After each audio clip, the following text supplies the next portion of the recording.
Intel is continuing to bring the heat, both literally and figuratively, this time with its 10900K and the rest of the 10 series of core Intel parts. These will be competing with the AMD's Ryzen 3000 CPUs at present. We have a separate in-depth deep dive on the 10600K, which is Intel's new sub $300 i5 part, and that's coming up later today at time of publishing, and that has really interesting implications for the R5 3600, the 3700X, and the viability of Intel in the i5 space changing from previously. But for the 10900K, that's an important part too because it's the new flagship, so we're starting there. The 10900K is a 10-core 20-thread part, and it is explicitly different from the 10900X, which is a 10-core 20-thread part. But there's a letter that's different, and that changes everything. So it's a different socket, different chipset, and everything else. Just want to get that clear before we keep going, because there's a lot of confusion about that, and rightly so. Intel's naming is horrible right now. But we're going to be looking at the 10900X. Oh man, I just did it. We're going to be looking at the 10900K in today's video, and that's going to be on the Max 12 Extreme motherboard, including some overclocking, thermals with die sanding analysis for core-to-core deltas, and power consumption gaming and more. Before that, this video is brought to you by Corsair's Hydro X water cooling series. Corsair's strength is bringing water cooling to the masses, and it has built out cooling solutions with industry leaders to help newcomers get into open loop cooling. Corsair has fittings, adapters, GPU water blocks, CPU water blocks, pump res combos, and radiators all available in the Hydro X line. As you can see in our footage, these kits can be used to build beautiful open loop systems. Learn more at the link in the description below. So as stated, our core focus is going to be on benchmarks. We have some interesting thermal data for you. We have frequency data to show how TVB works, or thermal velocity boost, and that goes up to 5.3 gigahertz sometimes on the 10900K. And what that means is with a threshold of 70 degrees Celsius, we can show a spec sheet for this from Intel, but you're at 53x for the multiplier on at least one core, under 70C, and then you're at 52 over it. And we'll show you all those numbers to explain how they work. There's a lot of really challenging BIOS issues with this launch. So one of the biggest issues we had getting into the review was almost daily updates from some of the board manufacturers where everybody had broken BIOS, everybody had updates. It honestly felt like the Ryzen 1000 series launch, where with the Ryzen 1000 series, constantly we had things that were broken and we had to retest and redo all of our work, and that was happening here. So it's weird because AMD almost has the more mature platform right now, despite Z490 basically literally being a reskin of Z390. There's only one difference in the whole chipset, and that's the Wi-Fi inclusion. So the issues we're running into, MSI's boards out of box sometimes didn't hit TVB. They didn't do 5.3. Asus's board was having issues where sometimes if you didn't set the settings quite the right way, it would just default to turning that off and you'd max at 5.1. We had issues where loading BIOS profiles, like basically stock except with memory timings, loading them versus setting them manually, executed in different ways, where on at least the Asus board we were working with early on, the scoring was pretty dramatically different. So definitely our biggest complaint with this one was the BIOS and the fantastic mess that it was. Motherboard manufacturers seem like something's like they either didn't have enough time or they don't care. Either way, the BIOS was a mess this time, and we don't typically see that except like Ryzen 1000 launch and then really old Intel platforms. But anyway, there's a lot of testing to do. We're not going to redo the spec sheet on what these CPUs are. The cost of the 10900K is supposed to be about $500. The 1K unit pricing is what Intel lists. That is not the same as the retail pricing. They list $488. So expect to pay between $500 and maybe $540, depending on how retailers feel like, how much they feel like they can make. And then for the rest of the specs, we should have popped a table up at some point with Intel's 10900K specs, but otherwise you can check our previous video or article with the rundown on the basics, including information on the die sanding that Intel's doing to bring the silicon closer to the substrate and thicken the IHS on only the K SKU parts. And that has a big impact on thermals, which is where we're going to start for this review. We should test Intel's new die sanding technique to see how it impacted thermals. We previously showed a delidded 10900K and explained that the silicon has been brought closer to the IHS and that the IHS is also thicker as a result. We remarked that this should improve core-to-core deltas, which would improve overclocking potential by lowering limits encountered from thermal headroom. Of course, this will vary chip to chip from soldering differences as well. If we plot the individual cores and then zoom the chart to a 40 to 70 degree range, we can get a closer look at the core-to-core deltas in the 10900K stock. This zoom is to help with visibility. We realize that it's suboptimal for comparative presentation, but for this style of chart, we need the granularity. The range isn't as bad as we saw with the 9980XE, which plotted upwards and beyond 30 to 40C core-to-core in our testing. Here, our max range is 53 to about 46, with the average closer to 53 and 48.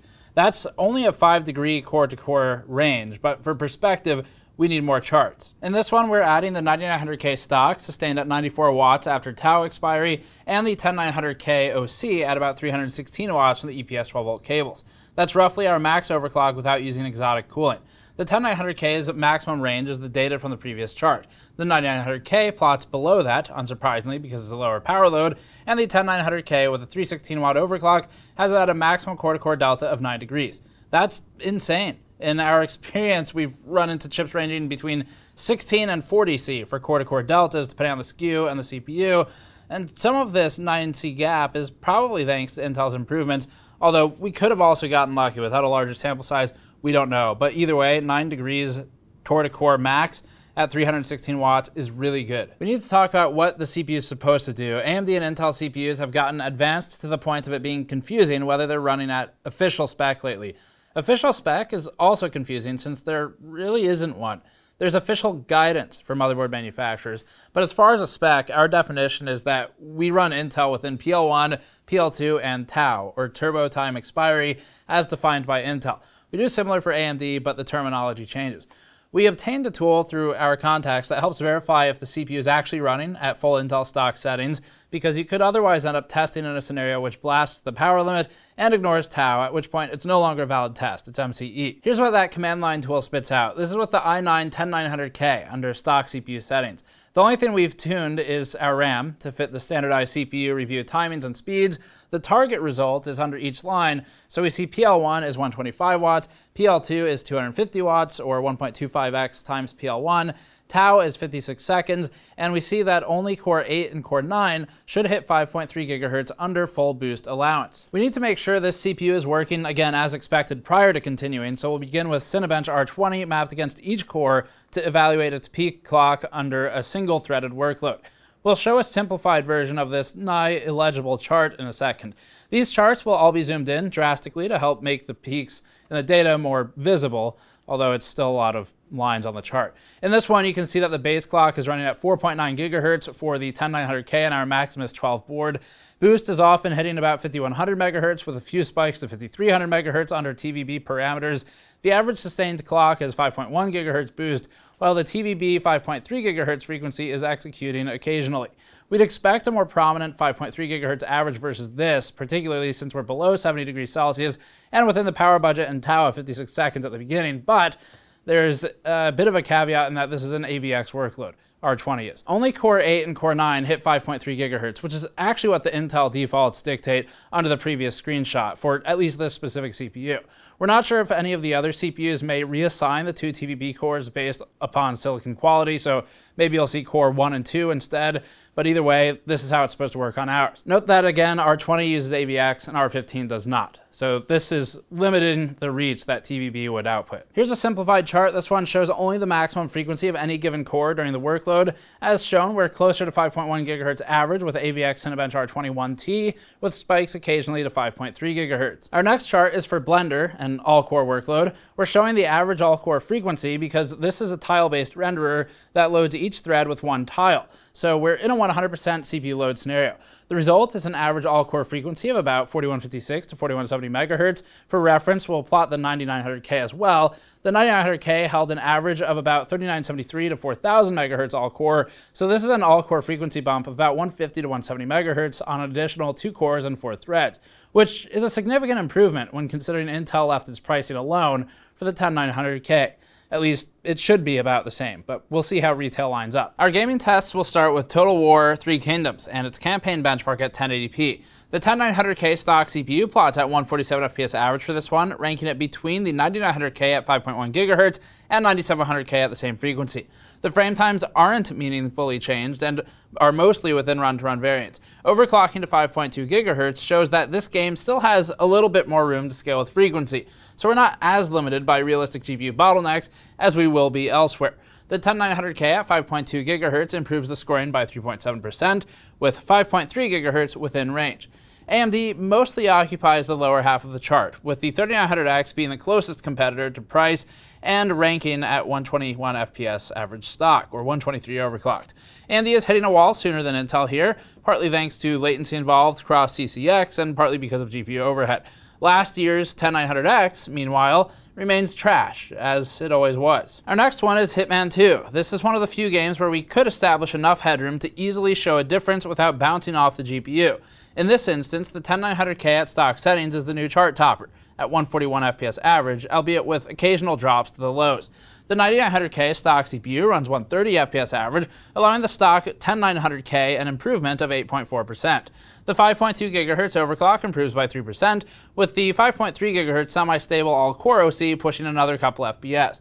The 9900K OC previously landed at 135 FPS average, so the 10900K is an improvement over Intel's last processor. AMD's 3900X is its closest competition in price and performance and establishes the cap for AMD. The 10900K stock leads the 3900X stock by 13.5%, although we anticipate a role reversal in the production benchmarks. Civ 6 is next, measured with turn times rather than frame rates. In this one, the 10900K completes the average turn in about 29.9 seconds when fully stock. Our benchmarks with Civ have a standard deviation of fractions of a second, so the difference between the 9900K at 5.1 and 10900K stock is a real one, but not particularly meaningful for the user.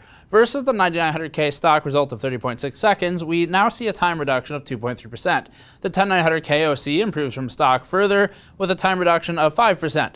AMD's 3900X at stock and 4.3 GHz ends up being the highest performing Ryzen part, allowing the 10900K stock CPU a lead of about 5.4%.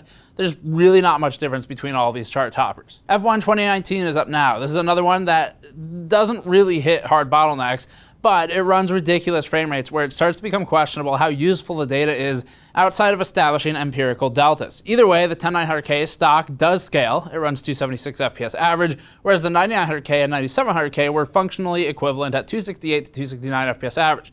The 10900K has no meaningful difference in frame time consistency or lows from the previous series. The overclock also scales here, posting a gain of 4.5% over stock, and is becoming bound at the top end by the GPU, we think. The 9900K runs about 280 FPS average, and there's no appreciable change in performance versus the 9900K or 9700K for the player, but there is technically a measurable between those and the 10900K. It's just that stops to matter if you can't actually notice it. The AMD parts, meanwhile, top out at 239 FPS average with the 3700X. The 10900K stock CPU leads the 3900X stock CPU by 16% in a relatively unconstrained gaming scenario, which is all that this is really useful for establishing. At 1440p, the top end of the results is truncated as a result of the imposed GPU load. The 10900K still ends up being the chart leader, although it's basically tied with the 9900K OC and not much better than a stock 9900K or 9700K, both of which are GPU bound. The AMD CPUs are bound further down the stack by latency and some other overhead involved with GPU comms, so the gap favors Intel by about 9 to 13%, depending on which AMD R7 or R9 CPU we're looking at. Here's the Division 2. Now we get into a game where the usefulness of the best gaming CPU begins to show its realistic limits. Until NVIDIA releases the RTX 3000 series, this is where we're stuck. We're already running this game at medium settings, which seems unlikely for everyone except for FPS snobs when talking about a $500 CPU and likely a high-end GPU. Even in this instance, the 9900K and 10900K are within the limitations imposed by the GPU. We can no longer see a difference because we're more bound by another component when the CPU bounces off the GPU limit than anything else. They're the same, and so the 10900K provides no further value over the 9900K, even in frame time consistency and in lows. You would need another game or application that can hit higher frame rates with less GPU load, or you would need a new video card. The AMD CPUs close in at around 180 to 189, although this isn't useful data as a strict CPU benchmark because we impose a variable rather than eliminating one, it is useful data to establish the realistic expectations that a higher-end CPU doesn't always break the barrier. Here's 1440p for the same game, more of the same story here. They're all the same at the top, and AMD and Intel are effectively equal in terms of appreciable differences. Intel technically has more consistent frame times and better loads, but not to a visible degree for the majority of players. Shadow of the Tomb Raider gives us another modern game to work with. For this one, the 10900K stock and OC results end up within run-to-run variance and are equal. They outdo the 9900K stock CPU by about 6.5% and outdo the OC marginally. So it is better, the 10900K, and at the same price, that's a good thing. Intel has improved this time. AMD's first appearance is the 3700X at 149 FPS average, which is about tied with the embarrassingly bad 10900X from previously, not the K. That gives Intel's stock 10900K a lead of about 19.5% over the stock 3700X CPU, and the 3900X OC is similarly distant. So Intel maintains, in this generation, another lead over AMD for at least gaming benchmarks.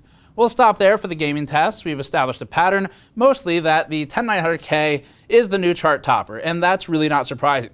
We've also, however, established that the 10900K and the 9900K, in workloads where a GPU bind is present, are obviously going to be the same, as is the case with any GPU bind. But the fact is, these CPUs are getting fast enough where you need to be an FPS snob playing a highly competitive game, and that's not a diss, that's the reality of what the type of player is who would need to really benefit from these parts.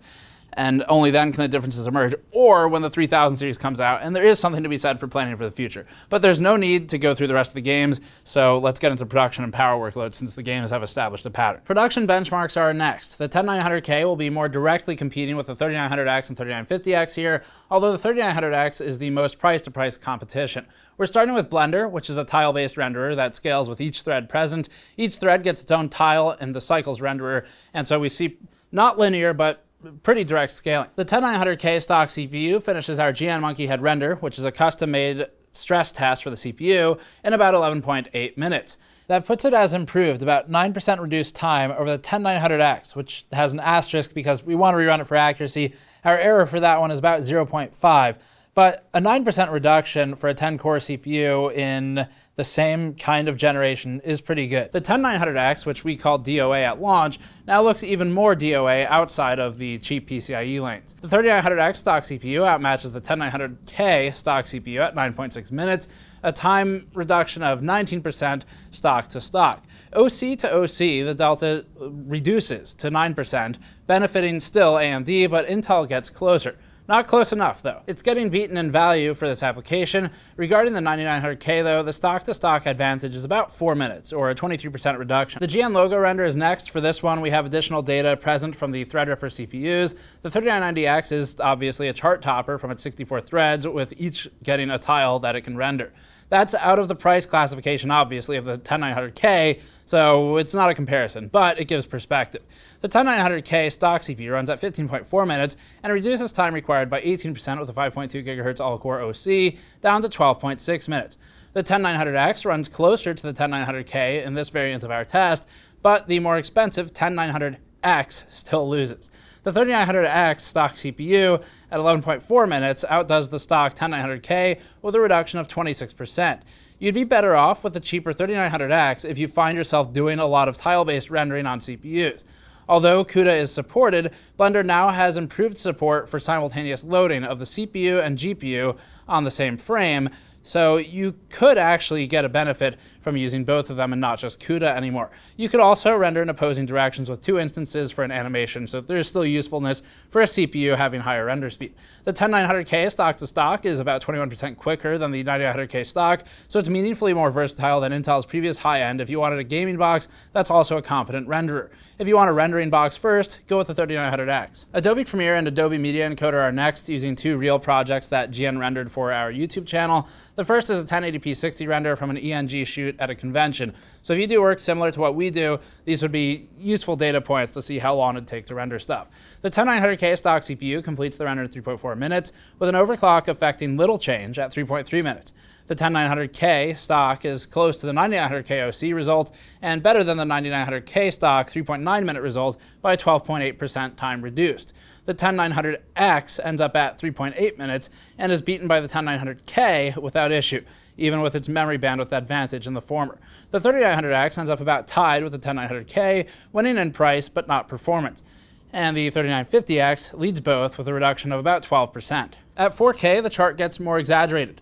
The 10900K stock finishes the render in 9.8 minutes, or 9 with an overclock. That's a meaningful 8% reduction and gets the 10900K roughly tied with the 3900X stock and overclocked, albeit at higher power consumption, and we'll look at that in a few minutes. The 10900X, meanwhile, takes 10.2 minutes to finish, allowing the 10900K another lead. Photoshop is next. This test tends to favor Intel still, despite Premiere's multi-threaded improvements. Photoshop likes higher frequency processors and benefits directly, as is always easy to illustrate with the lack of difference between the 9900K and 9700K at 5.1 GHz. In this instance, the stock 10900K is functionally equivalent to the stock 9900K.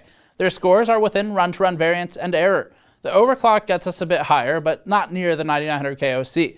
This doesn't make a ton of logical sense, but it does match other issues we had constantly during reviewing the CPU.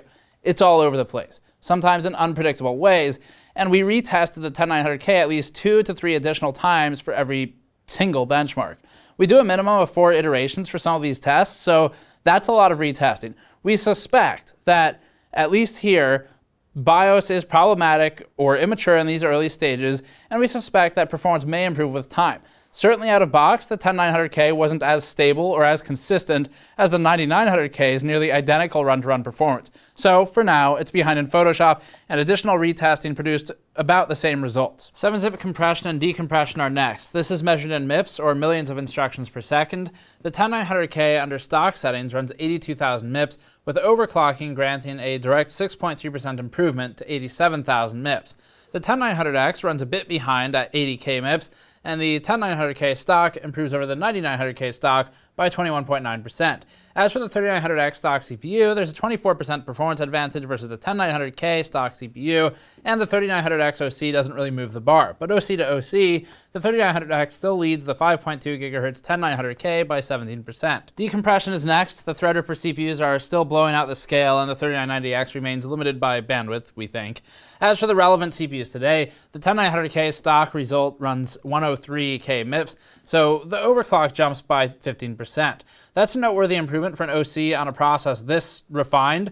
The 10900X, meanwhile, gets dragged behind at 94,000 MIPS, and that's just behind the 3700X CPU, with the 3900X leading the 10900K stock to stock by a massive 40%.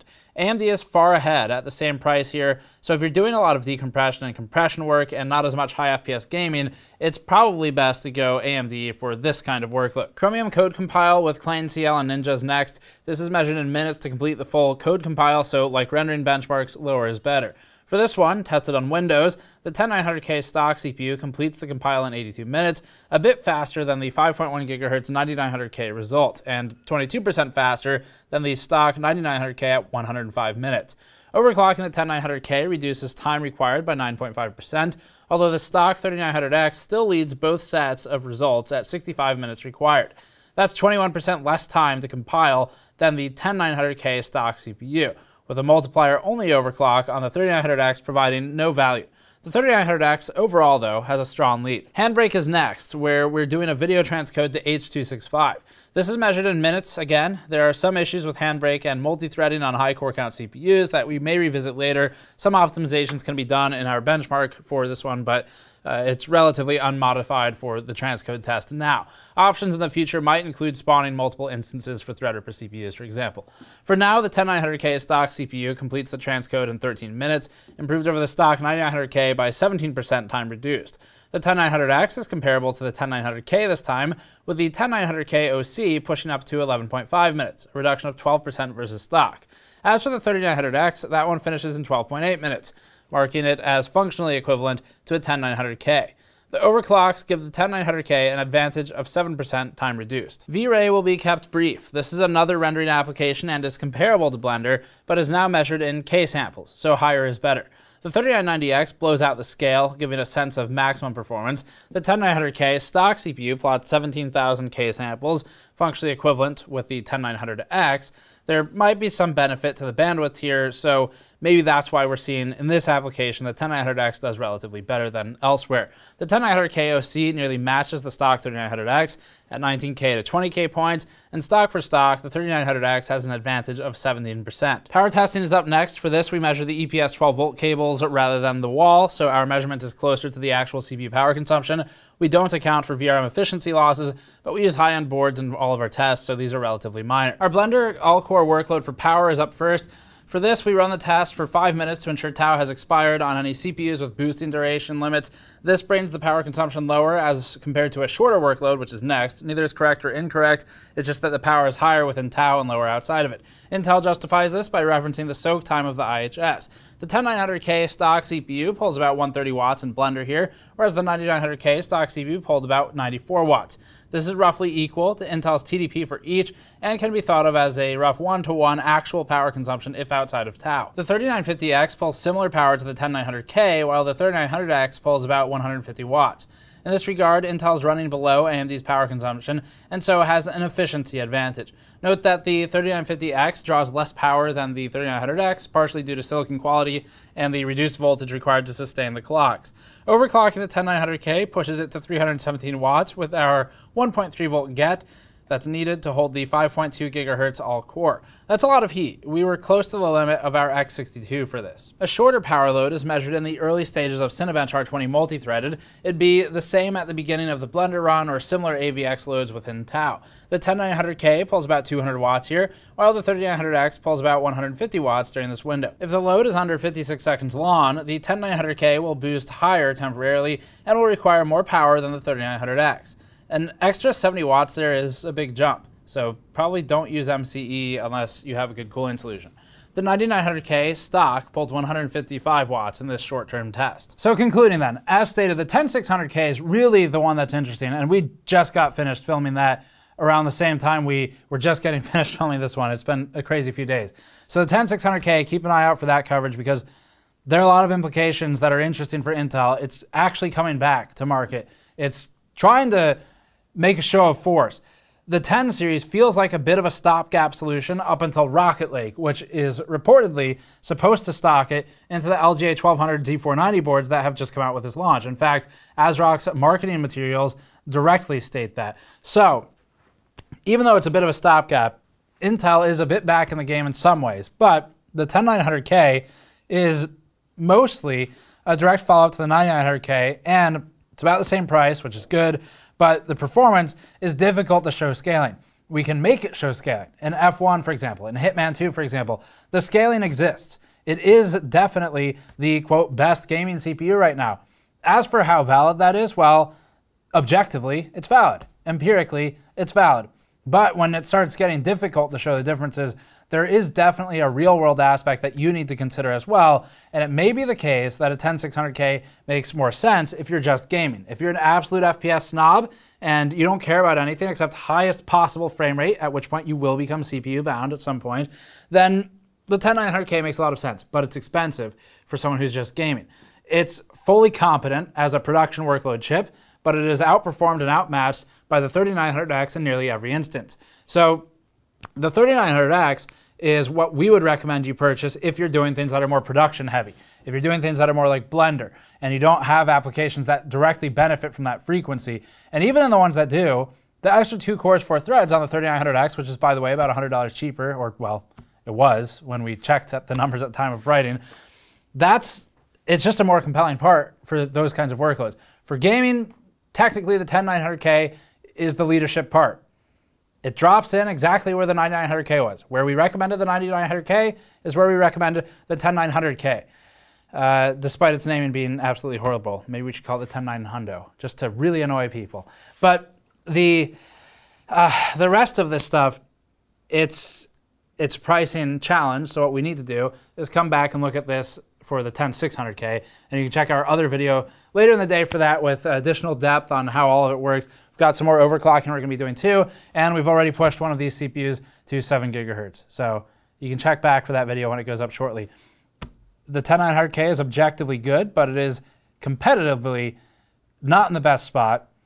You can justify it, but it really requires a specific target use case. In production, the 3900X is the victor, and in gaming, technically this one wins. But how deep that victory is depends on what you're looking for in a CPU and how much you care about the absolute highest end of FPS as opposed to a GPU bottleneck because you care about graphics. So that's it for this one. Thanks for watching. Subscribe for more. If you want to support this type of really in-depth, long-form work we've been doing the last couple of weeks, especially, go to store.gamersnexus.net and you can back order one of our new mouse mats. They sold out in 48 hours. We thought we had a lot more inventory, but we've got them on back order so you can get on the list for the next one. Thanks for watching. We'll see you all next time.